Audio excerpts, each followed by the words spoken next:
नमस्कार, आपके साथ मैं हूं समीर अब्बास। भारतवर्ष का नंबर 1 बुलेटिन आप देखने जा रहे हैं। मेरे साथ सुरभि शर्मा भी मौजूद हैं। शुरुआत कर रहे हैं इस वक्त की अहम खबर के साथ। वहां से गोली चलेगी तो यहां से गोला चलेगा। ऑपरेशन सिंदूर पर पीएम मोदी का साफ संदेश।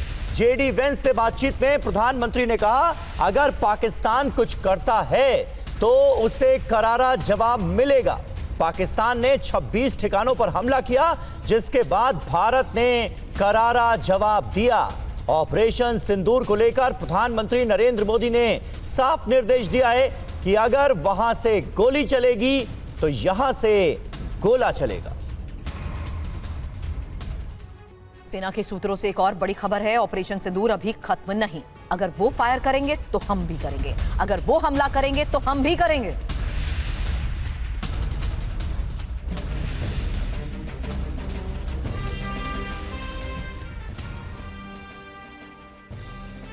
तो फिलहाल इस वक्त की ये सबसे बड़ी खबर है, जहां ऑपरेशन सिंदूर अभी खत्म नहीं, और अगर वो फायर करेंगे तो हम भी करेंगे, अगर वो हमला करेंगे तो हम भी करेंगे। साथ ही 26 ठिकानों पर हमले का भारत ने जवाब दिया। ये एक सबसे बड़ी खबर हम आपको बता रहे हैं, जहां जेडी वेंस से बातचीत में प्रधानमंत्री ने कहा, अगर पाक कुछ करता है तो करारा जवाब मिलेगा।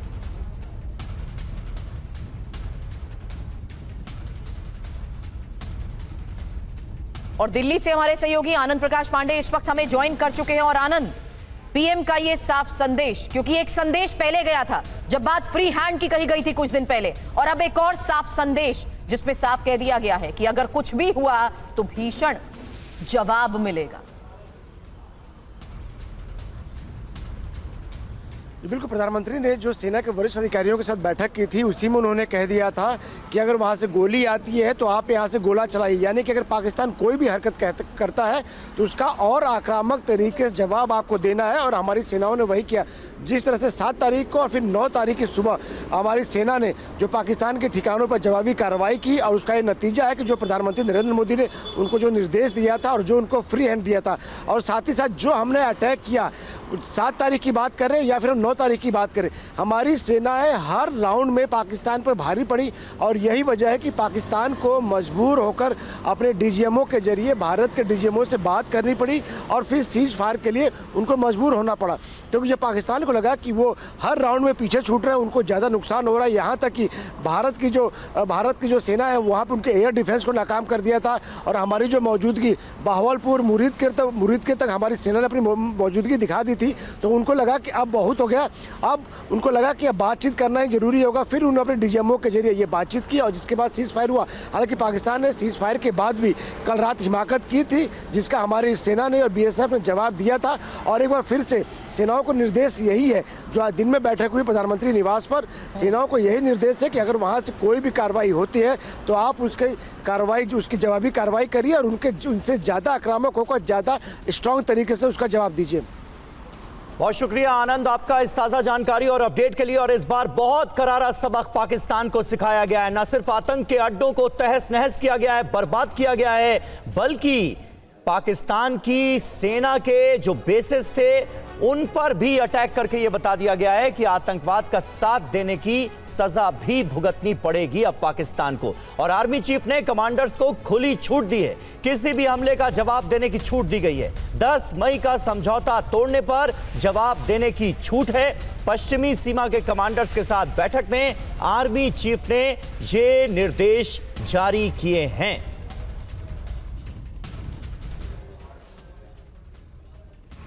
और कश्मीर पर भारत का क्लियर मैसेज, पीओके की वापसी का एकमात्र मुद्दा, बाकी किसी और मुद्दे पर बातचीत नहीं। अगर वो आतंकी लौटाने पर बात करेंगे तो हम तैयार, हम किसी तीसरे की मध्यस्थता नहीं चाहते हैं। तो ये इस वक्त की एक और सबसे बड़ी खबर है, जहां कश्मीर पर भारत का ये क्लियर मैसेज है क्या, इसके बारे में और जानकारी के साथ आदित्य राजकौल इस वक्त हमें ज्वाइन कर चुके हैं। बताएं आदित्य।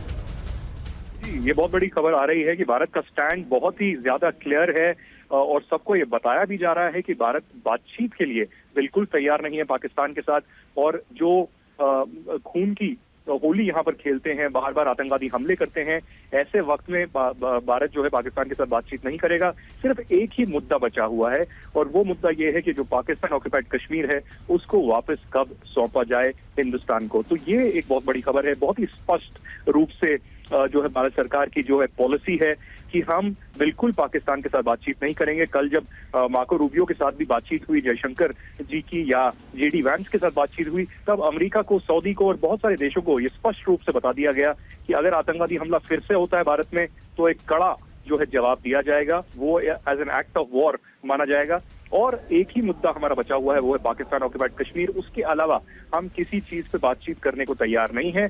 जब पाकिस्तान बार बार जो है आतंकवादी हमले कर रहा है, उसके साथ कोई कोऑपरेशन नहीं है, उसके साथ कोई ऐसी डिप्लोमेटिक एक्टिविटी नहीं है, तो उसके साथ बातचीत करने का कोई मतलब ही नहीं बनता, कोई तुक नहीं बनता। और ये स्पष्ट रूप से जानकारी मैं आपको बता दूं कि अगले हफ्ते जो है यूएनएससी, जो संयुक्त राष्ट्र की सिक्योरिटी काउंसिल है, उसकी 1267 कमेटी, जो सैंक्शंस कमेटी है, उसकी मीटिंग होनी है।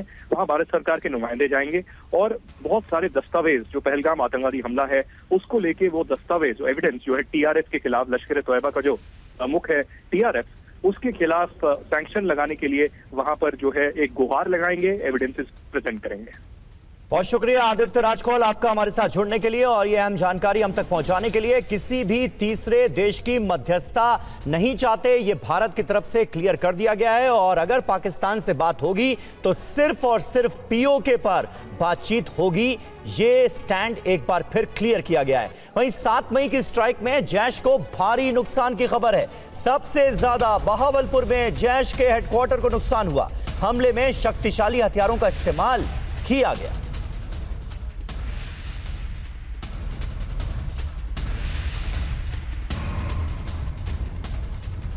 तो देखिए, जानकारी ये मिल रही है कि भारत की तरफ से जो स्ट्राइक की गई उसमें आतंकी संगठन जैश-ए-मोहम्मद की कमर तोड़कर रख दी गई है। ये तस्वीरें साफ तौर पर बता रही हैं कि बहावलपुर में जैश का जो हेडक्वार्टर था उसे किस कदर नुकसान हुआ है भारत की तरफ से की गई स्ट्राइक में, और इस हमले में शक्तिशाली हथियारों का इस्तेमाल किया गया। एक और बड़ी खबर, ऑपरेशन सिंदूर पर बोले रक्षा मंत्री, सेना ने शौर्य और पराक्रम का परिचय दिया है। रावलपिंडी तक भारतीय सेना की धमक सुनी गई। सरहद पार भी आतंकी सुरक्षित नहीं, जिनके सिंदूर मिटे उनको इंसाफ मिला।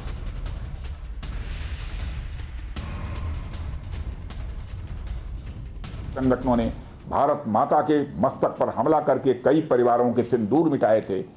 उन्हें भारतीय सेना ने ऑपरेशन सिंदूर के माध्यम से इंसाफ दिलाने का काम किया है और इसके लिए आज सारा देश भारतीय सेनाओं का अभिनंदन कर रहा है। ऑपरेशन सिंदूर सिर्फ एक सैन्य कार्रवाई भर नहीं है, बल्कि भारत की राजनैतिक, सामाजिक और सामरिक इच्छा शक्ति का प्रतीक है। यह ऑपरेशन आतंकवाद के खिलाफ भारत की दृढ़ इच्छा शक्ति का और सैन्य शक्ति की क्षमता और संकल्प शक्ति का भी प्रदर्शन है। हमने दिखाया है, भारत आतंकवाद के खिलाफ जब भी कोई कार्रवाई करेगा तो आतंकवादियों और उनके आकाओं के लिए सरहद पार की जमीन भी सुरक्षित नहीं रहेगी। भारतीय सेनाओं ने ऑपरेशन सिंदूर को पाकिस्तान में मौजूद आतंकी ढांचा ढहाने के उद्देश्य से लॉन्च किया था। हमने उनके आम नागरिकों को कभी निशाना नहीं बनाया था, मगर पाकिस्तान ने न केवल भारत के नागरिक इलाकों को निशाना बनाया, बल्कि मंदिर, गुरुद्वारा, गिरजाघर पर भी हमले करने का प्रयास किया। भारतीय सेना ने शौर्य और पराक्रम के साथ साथ संयम का भी परिचय देते हुए पाकिस्तान के अन्य ठिकानों पर भी प्रहार करके करारा जवाब दिया है। हमने केवल सीमा से सटे सैन्य ठिकानों पर ही नहीं कार्रवाई की, बल्कि भारत की सेनाओं की धमक उस रावलपिंडी तक सुनी गई जहां पाकिस्तानी फौज का हेडक्वार्टर मौजूद है। मित्रों, भारत में आतंकवादी घटनाएं करने और कराने का क्या अंजाम होता है, यह पूरे विश्व ने उरी की घटना के बाद देखा, जब हमारी सेना ने पाकिस्तान में घुसकर सर्जिकल स्ट्राइक की। पुलवामा के बाद देखा, जब बालाकोट पर एयर स्ट्राइक की गई, और अब पहलगाम की घटना के बाद दुनिया देख रही है कि जब भारत ने पाकिस्तान के भीतर घुसकर मल्टीपल स्ट्राइक्स की हैं। आतंकवाद के खिलाफ जीरो टॉलरेंस की नीति पर चलते हुए हमारे यशस्वी प्रधानमंत्री नरेंद्र मोदी ने स्पष्ट कर दिया है कि यह नया भारत है जो आतंक के खिलाफ सरहद के इस पार और उस पार दोनों तरफ प्रभावी कार्रवाई करेगा। यह हमारे प्रधानमंत्री जी ने स्पष्ट रूप से यह संदेश दे दिया है। और ब्रह्मोस मिसाइल ने ऐसा कहर बरपाया कि भारत की ताकत के आगे पाकिस्तान बेदम हो गया। रिपोर्ट में देखिए ब्रह्मोस की ताकत क्या है। ब्रह्मोस सुपरसोनिक मिसाइल वो हथियार है जिसने पाकिस्तान को कुछ समय में घुटने टेकने पर मजबूर कर दिया। इसकी खासियत यह है कि ये दुनिया की सबसे तेज क्रूज मिसाइल है। इसके जमीन, समंदर और हवा वर्जन लॉन्च किया जा चुका है, जिससे इसे कहीं से भी आसानी से दुश्मन के ठिकानों को टारगेट किया जा सकता है। ब्रह्मोस एमजी मिसाइल की रेंज 290 किलोमीटर है। ये 4170 किलोमीटर प्रति घंटे की रफ्तार से चलती है और इसकी खासियत है कि ये दुश्मन के रडार को चकमा देने में माहिर है। इसके सटीक हमले की वजह से दुश्मन को आखिरकार सरेंडर करना ही पड़ता है। ब्रह्मोस पाकिस्तान के आतंकी घुसपैठ का जवाब सटीक और घातक हमला करके देती है। स्ट्रेटेजिक स्ट्राइक प्लेटफॉर्म के तौर पर इसका एक्शन जबरदस्त है। इसने पाकिस्तानी आतंकी लॉन्च पैड और इमारतें तबाह कर दी। इसमें प्रयोग होने के बाद राफेल पहले से ज्यादा घातक साबित होता है। ब्रह्मोस ध्वनि की गति से कई गुना तेज उड़ती है। जमीन, समुद्र और हवा में दुश्मन के ठिकानों पर बेहद सटीक हमला करने में सक्षम है। इसे जमीन से, नौसेना के जहाज से, पनडुब्बी से और फाइटर जेट से लॉन्च किया जा सकता है। और लखनऊ में यूपी के सीएम योगी आदित्यनाथ ने कहा कि ब्रह्मोस मिसाइल की ताकत के बारे से पाकिस्तान के लोगों से ही पूछना चाहिए। ब्रह्मोस मिसाइल क्या होती है, अभी आपने ऑपरेशन सिंदूर के अंदर इस मिसाइल के पराक्रम की एक झलक देखी होगी, और नहीं देखी होगी तो कम से कम पाकिस्तान वालों से पूछ लेना चाहिए कि ब्रह्मोस मिसाइल की ताकत क्या है।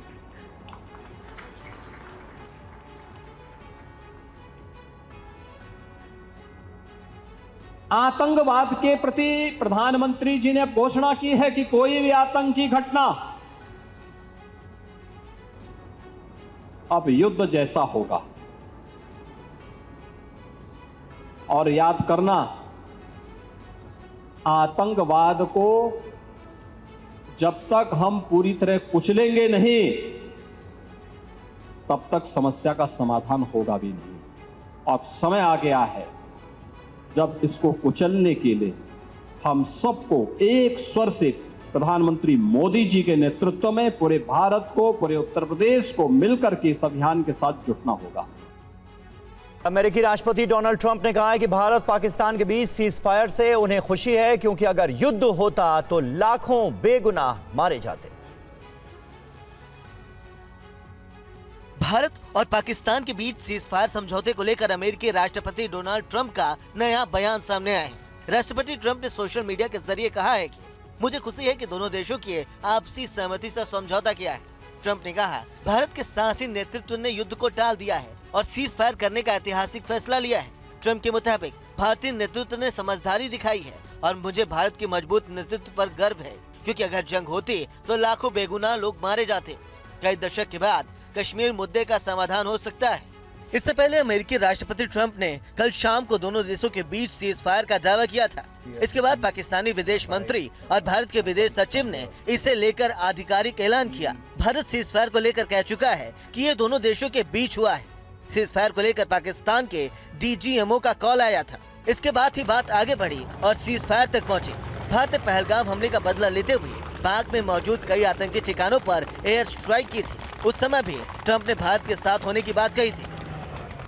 पाकिस्तानी पीएम शहबाज शरीफ अपने ही घर में घिर गए हैं और पाकिस्तान के पत्रकार हारून रशीद ने कहा कि शहबाज के अंदर जोश नहीं, भारत का खौफ है।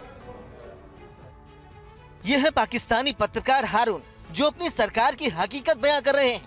भारत के आगे घुटने टेक चुकी पाकिस्तानी सेना और सरकार को वहां घेरा जा रहा है। पाकिस्तानी पीएम शहबाज शरीफ को लेकर हारून का कहना है कि वो आखिर जश्न किस बात का मना रहे हैं। भारत ने सेना को फ्री हैंड दे दिया है, जिसके बाद शहबाज के अंदर जोश नहीं बचा है। वो काफी दहशत ज़दा है। हारून के मुताबिक शहबाज के चेहरे पर खौफ साफ दिख रहा है।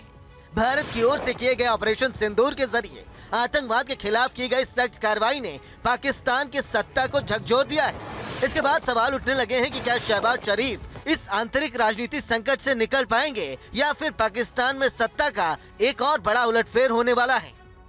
और भारत और पाकिस्तान के बीच संघर्ष विराम का ऐलान हो गया है। कल दोनों देशों के डीजीएमओ की बातचीत भी होने वाली है, जिसमें कई मुद्दों पर चर्चा होगी।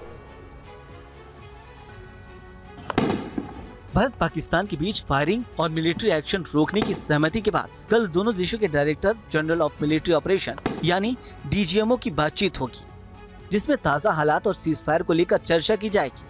साथ ही इसका भी रिव्यू होगा कि दोनों पक्षों ने सहमति का पालन किया या नहीं किया। इससे पहले शनिवार को पाकिस्तान के डीजीएमओ ने भारत के डीजीएमओ को 3:35 पर कॉल किया।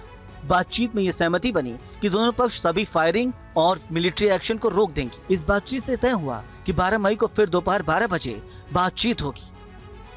दरअसल डीजीएमओ सेना के ऑपरेशन की जिम्मेदारी संभालते हैं और वॉर प्लानिंग से लेकर सेना के मूवमेंट तक में उनकी महत्वपूर्ण भूमिका होती है। प्रोटोकॉल के हिसाब से दोनों देशों के डीजीएमओ ऑफिस के अधिकारियों के बीच हॉटलाइन पर बातचीत होती है और इसी बातचीत में सीजफायर के उल्लंघन जैसे मामलों की शिकायत दर्ज कराई जाती है। पिछले मंगलवार को भी दोनों देशों के डीजीएमओ ऑफिस के अधिकारियों के बीच बातचीत हुई थी। इस बातचीत में भारत ने सीजफायर के उल्लंघन का मामला उठाया था। और सीजफायर के बाद कांग्रेस ने पीएम मोदी की अध्यक्षता में सर्वदलीय बैठक बुलाने की मांग की। वहीं कांग्रेस नेता जयराम रमेश ने पूछा है कि क्या सरकार ने तीसरे पक्ष की मध्यस्थता के लिए दरवाजे खोल दिए हैं। पाकिस्तान के साथ संघर्ष विराम को लेकर कांग्रेस ने केंद्र सरकार पर हमला बोला है और पीएम मोदी की अध्यक्षता में सर्वदलीय बैठक बुलाने की मांग की है। कांग्रेस के जयराम रमेश ने सोशल मीडिया प्लेटफॉर्म एक्स पर एक पोस्ट शेयर कर लिखा कि भारतीय राष्ट्रीय कांग्रेस एक बार फिर से ये मांग कर रही है कि प्रधानमंत्री की अध्यक्षता में सर्वदलीय बैठक बुलाई जाए और पहलगाम, ऑपरेशन सिंदूर तथा पहले वॉशिंगटन डीसी और उसके बाद भारत और पाकिस्तान की सरकारों द्वारा घोषित किए गए संघर्ष विराम के विषय पर संसद का विशेष सत्र आयोजित किया जाए ताकि इन सभी मुद्दों पर व्यापक चर्चा हो सके। भारतीय राष्ट्रीय कांग्रेस का मानना है कि भारत और अमेरिका के बीच संवाद के लिए तटस्थ मंच का उल्लेख अमेरिका के विदेश मंत्री मार्को रूबियो द्वारा किया जाना कई सवाल खड़े कर रहा है। क्या हमने शिमला समझौते को छोड़ दिया है? क्या हमने तीसरे पक्ष की मध्यस्थता के लिए दरवाजे खोल दिए हैं? तो वहीं राज्यसभा सांसद कपिल सिब्बल ने भी सरकार से बैठक बुलाने की मांग की। स्पेशल एक ऑल पार्टी मीटिंग बुलाई है और मैं राजनीतिक दलों से मैं सलाह तो दे नहीं सकता, बट सीजफायर के ऐलान के बाद जहां सीमा पर शांति है, तो वहीं राजस्थान में जैसलमेर में एक खेत में गिरी मिसाइल को डिफ्यूज किया गया। चीनी कबाड़ के भरोसे पाकिस्तानी सेना ने भारत में हमले की कोशिश की, लेकिन हिंदुस्तान के शूरवीरों ने उसकी हर हिमाकत का मुंहतोड़ जवाब दिया और भारत के हमले से घबराकर पाकिस्तान दुनिया के सामने गिड़गिड़ाने लगा। पाकिस्तान के हथियार किस कदर कबाड़ हो चुके हैं, पाकिस्तानी मिसाइल कैसे फुस साबित हुए, पहले वो देखिए। यह तस्वीर राजस्थान के जैसलमेर की है, जहां एक खेत से जिंदा पाकिस्तानी मिसाइल का टुकड़ा बरामद किया गया था, जिसे आज बम निरोधक दस्ते ने डिफ्यूज कर दिया। इस दौरान धमाके की आवाज काफी दूर तक सुनाई दी। लगभग 5 मिनट तक आसमान में धूल का गुबार रहा। पाकिस्तान की तरफ से शनिवार को जैसलमेर में मिसाइल से हमला किया गया था, लेकिन भारतीय सेना ने पाकिस्तान के सभी हमलों को नाकाम कर दिया था। अब इस तस्वीर को देखिए। जम्मू पर पाकिस्तान की तरफ से मिसाइल और ड्रोन से हमले की कोशिश की गई थी, लेकिन भारत ने पाकिस्तान के हर हमले को नाकाम कर दिया। इसके बाद जिंदा मिसाइलों और ड्रोन के टुकड़ों को डिफ्यूज किया गया। और सीजफायर के बाद राजस्थान के बॉर्डर इलाके में जिंदगी पटरी पर लौटने लगी है। संवाददाता ध्वज आर्या की ये रिपोर्ट देखिए। ये राजस्थान का जैसलमेर जिला है और इस वक्त मैं खड़ा हूँ उस मार्केट में जो पिछले कई दिनों से ब्लैकआउट और कर्फ्यू के चलते जो है बंद रहता था। ये पूरा वीरान रहता था मार्केट, लेकिन भारत पाकिस्तान के सीज फायर के बाद में ये मार्केट है ये फिर से शुरू हो गया है और लोगों की ज़िंदगियां हैं वो अब पटरी पे आने लगी हैं। आप देख सकते हैं कि लोग अपने घरों से बाहर निकल रहे हैं, अपने कामकाज कर रहे हैं और ये मार्केट है पूरी तरीके से खुल चुका है, यानी कि लोगों की जो ज़िंदगी है पटरी पर आने लगी है और लोग हैं वो अपने जो है रोज़ाना के जो काम हैं वो फिर से करते हुए नज़र आ रहे हैं। आप देख सकते हैं मैं इस वक्त एक चाय की दुकान पर हूँ। आज 4-5 दिन से पल पल घटनाक्रम बदला है। एक बार तो आके देखा जैसे ऊपर से युद्ध हो रहा था, मतलब वो अटैक हुआ जब एकदम, मतलब हमने नज़रों से देखा है हमारी आर्मी ने उसको वहीं डिस्पोज कर दिया, अलग बात है। यहाँ पर पब्लिक को कोई नुकसान नहीं हुआ। दुकान है और सबसे बड़ी तस्वीर मैं दिखाना चाहूँगा कि चाय की दुकान पर भी जो है TV9 भारतवर्ष आप देख सकते हैं, लोग देख रहे हैं, क्योंकि सबसे ज़्यादा जो भरोसे वाला चैनल है, वॉर की खबरें जो है सबसे सटीक जो है TV9 भारतवर्ष में जो है दिखाई जा। और पाकिस्तान के सीज फायर पर जम्मू के सांबा सेक्टर के लोगों को भरोसा नहीं है। उनका कहना है कि हालात सामान्य होने तक वो बंकर में ही रहेंगे। सांबा से कुमार कुंदन की ये रिपोर्ट देखिए। के बावजूद भी कई सारे ऐसे लोग हैं जो अभी भी बंकर में हैं, क्योंकि उन्हें ऐसा लगता है कि पाकिस्तान के बातों पे यकीन करना मुश्किल ही नहीं नामुमकिन है। और अभी भी गांव के बुजुर्ग और कई सारे लोग बंकर में ही रह रहे हैं। उनसे जानने की कोशिश करते हैं। एक बात बताएं, कल तो सीज फायर हो गया है, लेकिन फिर भी आपको लगता है कि पाकिस्तान जो है कुछ भी कर सकता है? सर जी, हम जब सीज फायर का सुना, हमारे ADC ने फ़ोन किया तो हमने अपने सभी लोगों को कहा कि रात को घर आ जाओ। आधे घंटे के बाद एक ड्रोन इधर से आया, हमने मतलब कि इंटरसेप्ट करने की कोशिश की। हमारे सभी बच्चे चलाए हुए वो गया। तो हमने सोचा कि वायलेशन ये अभी भी कर रहा है, तो कुछ भी हो सकता है अगर हम घर आ जाते हैं। डर खौफ ये तो हमारे अंदर है ही नहीं। हम जहाँ बॉर्डर के रहने वाले हैं और 24-25 साल फौज की सर्विस भी किया है, डर और खौफ नहीं है। सिर्फ यही है कि हमारा कारोबार रुक जाता है। पाकिस्तान ने श्रीनगर में शंकराचार्य मंदिर पर कई बार हमले की कोशिश की और मंदिर को ड्रोन से निशाना बनाया, लेकिन भारतीय एयर डिफेंस सिस्टम ने सभी हमलों को नाकाम कर दिया। देखिए जितेंद्र शर्मा की ये रिपोर्ट। हर रोज़ हज़ारों लोग यहाँ दर्शन करने के लिए आते हैं और आप तस्वीरें देखिए किस तरीके से 1000 फीट की ऊंचाई पर श्रीनगर में बाबा भोलेनाथ यहाँ पर विराजमान आपको दिखाई देंगे। और ठीक ऊपर से मैं चाहूँगा कैमरामैन रोहित आपको तस्वीरें दिखाए। ये देखिए पूरा श्रीनगर इस शंकराचार्य पहाड़ी से साफ तौर पर दिखाई देता है। शंकराचार्य पर्वत है जिस पर भगवान भोलेनाथ विराजमान है और ये देखिए पूरा श्रीनगर आपको यहाँ से साफ तौर पर दिखाई देगा। और इसी शंकराचार्य मंदिर को पिछले कुछ दिनों में लगातार पाकिस्तान की तरफ से ऑपरेशन सिंदूर के बाद टारगेट करने की कोशिश की। लगातार यहाँ पर दर्जनों जो ड्रोन थे उनसे अटैक करने की कोशिश की गई, लेकिन हर बार जो हमारा भारतीय सेना का एयर डिफेंस सिस्टम है, हर हमले को उनकी तरफ से नाकाम कर दिया गया। आप सामने ये जो आप दूसरा पर्वत देख रहे हैं, ये हरी पर्वत है जिस पर मां काली का मंदिर आपको साफ तौर पर दिखाई देगा। और इस मंदिर को भी ड्रोन के जरिए पाकिस्तान की तरफ से, पाकिस्तानी सेना की तरफ से टारगेट करने की कोशिश की गई। और सीज फायर के बाद उत्तर कश्मीर में LOC से सटे इलाकों में जनजीवन अभी आंशिक रूप से सामान्य नजर आ रहा है। बारामूला से हमारे संवाददाता इरफान कुरैशी की एक ताज़ा रिपोर्ट आपको दिखाते हैं।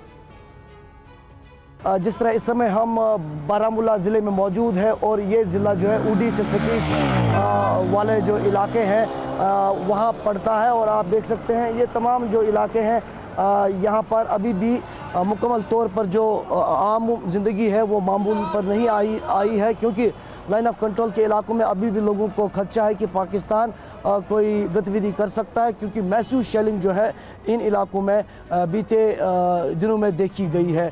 कल भी पाकिस्तान की तरफ से जिस तरह शहर श्रीनगर के कई इलाकों में ड्रोन्स के ज़रिए हमला करने की कोशिश की गई, उसके चलते जो भारत का एयर डिफेंस सिस्टम है उसने उसे नाकाम किया। और ये तस्वीरें देख सकते हैं आप, ज़िला बारामूला से हैं जहां पर एक बार चहल पहल देखने को मिली काफ़ी समय बाद, लेकिन अभी भी काफ़ी दुकानें और कारोबारी इदारे बंद हैं। दूसरी तरफ भारत ने स्पष्ट किया, ख़ासतौर पर इंडियन एयरफोर्स ने, कि भारत जो है किसी भी हिमाकत का भरपूर जवाब लगातार देगा और ऑपरेशन सिंदूर जो है वो लगातार जारी। और भारत पाकिस्तान के बीच सीज फायर के बाद अब डल झील के शिकारा वालों को पर्यटकों का इंतजार है। ग्राउंड जीरो से हमारे संवाददाता विपिन चौबे की ये रिपोर्ट देखिए।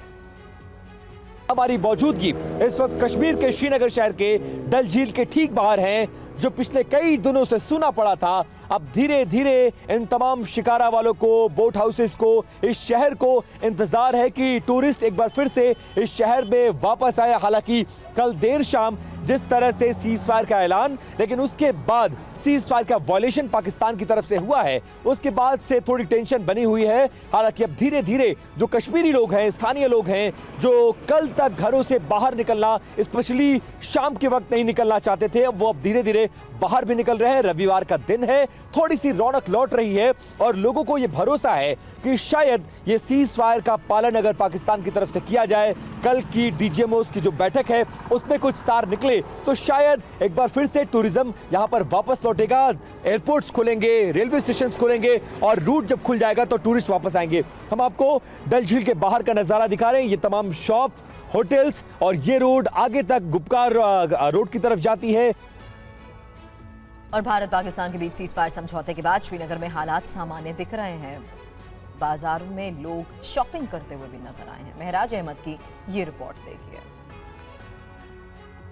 हम अभी श्रीनगर के दिल कहे जाने वाले लाल चौक में है। बता दें आपको कि आज सामान्य रविवारों की तरह जो है अब लाल चौक में स्थिति आप देख सकते हैं कि किस तरीके से रिवायती संडे मार्केट जो है वो खुल गया है। हम अभी बिल्कुल घंटाघर के पास है और बता दें आपको कि इसी स्ट्रिप पर जो है ये रिवायती घंटाघर के आसपास जो है ये संडे मार्केट जो है बिल्कुल ये लगता है। और संडे के दिन विशेषकर यहाँ पे ऐसे ही जो है छोटी छोटी बेड्स लगाकर ये संडे मार्केट जो है खुलता है। बता दें आपको कि हालांकि लोगों की उपस्थिति जो है वो आम रविवारों की तरह यहाँ पे नहीं है। ब्लैकआउट भी देखा गया, लेकिन जो है प्रशासन और भारतीय सेना की तरफ से आश्वस्त किया गया लोगों को कि कोई भी जो ऐसे डरने की बात नहीं है। और उसके बाद आज सुबह से ही जो है रिवायती तौर पर ऐसे बाज़ार विशेषकर श्रीनगर और श्रीनगर समेत घाटी के सभी ज़िलों के मुख्य बाज़ारों में खुले हुए हैं। और ऐसे ही छोटे छोटे बाज़ार जो संडे के दिन लगते हैं वो खुल गए हैं और अब आहिस्ता आहिस्ता ज़िंदगी पटरी पर लौट रही है।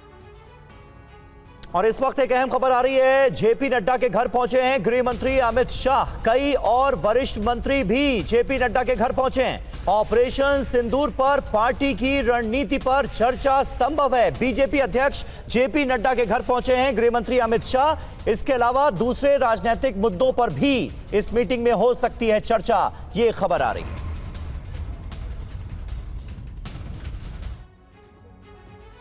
भारत और पाकिस्तान में सीज फायर के बाद भी तनाव देखा जा रहा है और अमृतसर के लोगों का कहना है कि उन्हें अपनी सेना पर तो भरोसा है, लेकिन पाकिस्तान पर बिल्कुल भरोसा नहीं। देखिए पुनीत शर्मा की ये रिपोर्ट।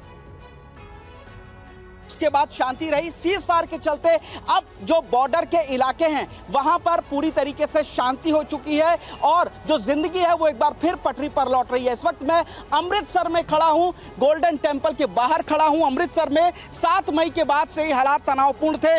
रात होते ही यहां पर भी पूरी तरीके से ब्लैकआउट किया जा रहा था। जो प्रशासन है उसने लोगों को घरों के अंदर रहने की चेतावनी दी थी, घरों से बाहर नहीं निकलने के लिए कहा था। इसके अलावा घरों के अंदर लाइट जलाने के लिए भी मना किया गया था। पहले तो हम सलूट करते हैं अपनी इंडियन आर्मी को, जिन्होंने इतने अच्छे तरीके से अपनी जो सर्ट बैंक के साथ ये ड्रोन को डिस्ट्रॉय किया था, जिससे हम लोगों को अमृतसर को बहुत खुशी इस बात की। अब जैसे कल हमसे मालूम पड़ा है कि यहाँ पे सीज फायर हो गया है, तो ये तो बहुत अच्छा है सबके लिए, स्पेशली हम जो बॉर्डर पे बैठे हैं हम लोगों के लिए तो ज़्यादा अच्छा है। और ये होना ही चाहिए था, क्योंकि वार किसी के लिए भी जो है ये अच्छी बात नहीं है। क्योंकि आज भी जो हिरोशिमा और नागासाकी में जो हुआ था उसका जो भी रिजल्ट थे वो आज भी लोग भूले नहीं हैं। वहाँ पे क्या हुआ और आज भी कैसे बच्चे पैदा होते हैं जो सब लोगों को मालूम है। और पंजाब के पठानकोट में भी बाजार खुल गए हैं। लोग बाजार में खरीदारी करते नजर आ रहे हैं। हमारे सहयोगी मोहित मल्होत्रा की ये रिपोर्ट देखिए। पठानकोट में हालात सामान्य होने लगे हैं। मैं इस वक्त पठानकोट के मेन बाज़ार में मौजूद हूं। आप देखिए जो यहाँ पर रोज़ाना का कामकाज होता है वो सुचारू रूप से चलने लगा है। लोग अपनी दिनचर्या में आ गए हैं, दुकानें खुल चुकी हैं, बाज़ार खुल चुके हैं और लोग उम्मीद कर रहे हैं कि अब ऐसे ही शांति के हालात बने रहेंगे। मैं इस वक्त यहाँ पर कुछ व्यापारियों के साथ हूँ जो कि पठानकोट के व्यापारी हैं, इनसे बात करते हैं। सर मुझे अपना नाम बताएं। भारत महाजन। महाजन साहब, क्या स्थिति है? अब आप लोगों में कोई डर दहशत का माहौल है, क्या स्थिति है? देखिए बात ऐसी है कि 3 दिन तो हम डर के साए में जी रहे थे और उसका कल 5 बजे के बाद जो सीज फायर की आवाज़ आई उसके बाद पठानकोट में सामान्य हो गया सारा, और लोग खुशी खुशी अपनी दुकानें भी खोली कल, और आज तो सारा बाजार खुल गया है। भारतीय सेना पर, हिंद की सेना पर भारतवासियों को और हम पठानकोट वासियों को इतना विश्वास था कि हमको पता था अगर जंग होती भी है, आगे बढ़ती भी है, तो पाकिस्तान का दुनिया के नक्शे से नामो निशान मिटाने की सक्षम है हमारी भारतीय सेना के साथ खड़े हैं और अपने देश की जो फोर्सेज हैं उन पर पठानकोट के लोगों को भरोसा है। और बड़ी खबर, ऑपरेशन सिंदूर से भारत के 3 मकसद पूरे। पहला, सैन्य मकसद मिट्टी में मिला दिया, बहावलपुर मुरीद के मुजफ्फराबाद कैंप तबाह। दूसरा, राजनीतिक मकसद, आतंकवाद को सिंधु जल संधि से जोड़ा और आतंकवाद रोकने तक संधि रद्द रहेगी। तीसरा, मनोवैज्ञानिक मकसद, घुसकर मारेंगे, भारत ने पाकिस्तान में घुसकर हमला किया है।